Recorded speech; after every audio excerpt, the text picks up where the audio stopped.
বাজ পড়ার আগে নাকি আকাশ থমথমে হয়ে যায়।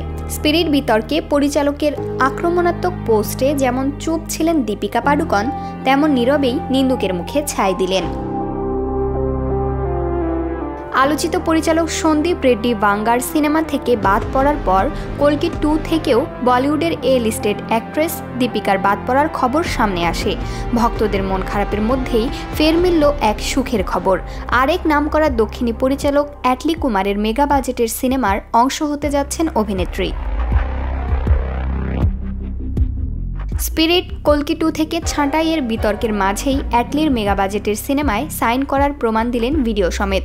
জওয়ান পরিচালক অ্যাটলি কুমার AA22XA6 নামে 800 কোটি রুপি বাজেটের সিনেমা তৈরি করতে যাচ্ছেন। সম্প্রতি অ্যাটলির সিনেমার কিছু নির্মাণাধীন ক্লিপ ভিডিও প্রকাশ করা হয়। প্রকাশিত সেই ভিডিওর ক্যাপশনে উল্লেখ করা হয়, দীপিকার চরিত্র রানী বিজয়কে ঘিরে তৈরি হয়েছে কাহিনী। লেখা হয়েছে, রানী বিজয়ের জন্য এগিয়ে যান, welcome on board Deepika Padukone, the faces of AA22XA6। এই সিনেমায় পুনর্জন্মের কাহিনী দেখা যাবে। শোনা যাচ্ছে পুষ্পা 2 তারকা আল্লু অর্জুন এই সিনেমায় প্রধান ভূমিকায় অভিনয় করবেন দীপিকার বিপরীতে। এপ্রিল-মে মাসের মধ্যেই প্রি প্রোডাকশনের কাজ শুরু হয়েছে। কিছুদিন আগে স্পিরিট সিনেমা থেকে বাদ দেওয়া হয়েছে বলিউডের লেডি সুপারস্টার দীপিকা পাডুকোনকে। কারণ হিসেবে পরিচালক জানিয়েছেন, দীপিকা কাজ করতে অনেক ধরনের শর্ত আরোপ করেছেন।